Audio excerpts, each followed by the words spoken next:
In the shadowy fields of Jerusalem, as the cold wind of Passover night blew, a silent drama unfolded. A group of men, who had closely followed the Master for 3 years, now faced a test of faith and courage. Jesus, with whom they had shared not only words of teaching, but also moments of deep revelation and extraordinary miracles, had been arrested. In the dimness of the narrow streets, each of them had to choose between loyalty to their Master or the safety of a life preserved far from the cross. Among these men, 2 would stand out on this night: Judas Iscariot and Peter, the fisherman. Although each was connected to Jesus by a spiritual and emotional bond, both would make decisions that would mark them forever. Judas, the traitor, handed Jesus over for 30 pieces of silver. Peter, the loyal disciple, would deny his Master 3 times before dawn. From these choices, a chain of events and consequences would unfold, affecting not only their lives but also echoing across the centuries as a warning to all who would follow Christ. Judas Iscariot was no stranger or recent follower. He was one of the 12, chosen directly by Jesus and included in the Master's most intimate circle. Judas's betrayal carries a historical and spiritual weight that goes beyond the mere act of delivering Jesus to the Romans and religious leaders. He was the group's treasurer, responsible for keeping their common resources, a role of responsibility, but one that also brought with it a temptation that Judas could not resist. John 12 verse 6 gives an indication that Judas had, on several occasions, stolen from the money that was supposed to serve the mission. But what would have led Judas to betray the Messiah? Various theories have been proposed over the centuries, some suggesting greed, others political dissatisfaction, and still others alleging personal frustration with Jesus' methods.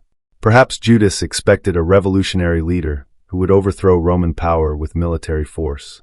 However, Jesus presented a message of peace, love, and sacrifice, contrary to the expectations of many who hoped for a military liberator.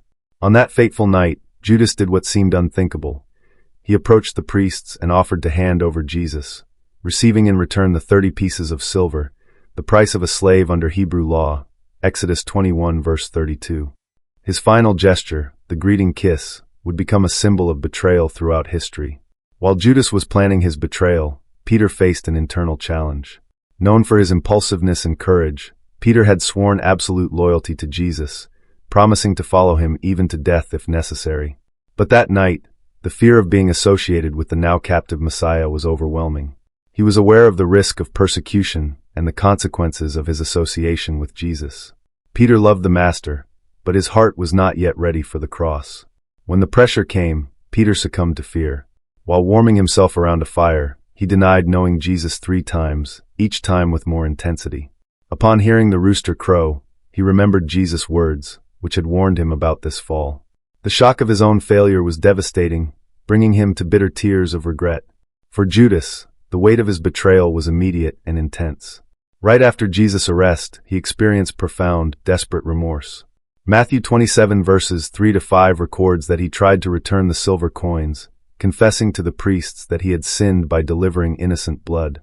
But his confession met with closed doors. The religious leaders, cold and calculating, dismissed Judas's guilt, leaving him to face his pain alone. Unable to bear the burden of his choice, Judas took the path of self-destruction, hanging himself in a field. The death of Judas carries symbolic weight. He died isolated, without reconciliation, and the land where his body was found would be called the Field of Blood.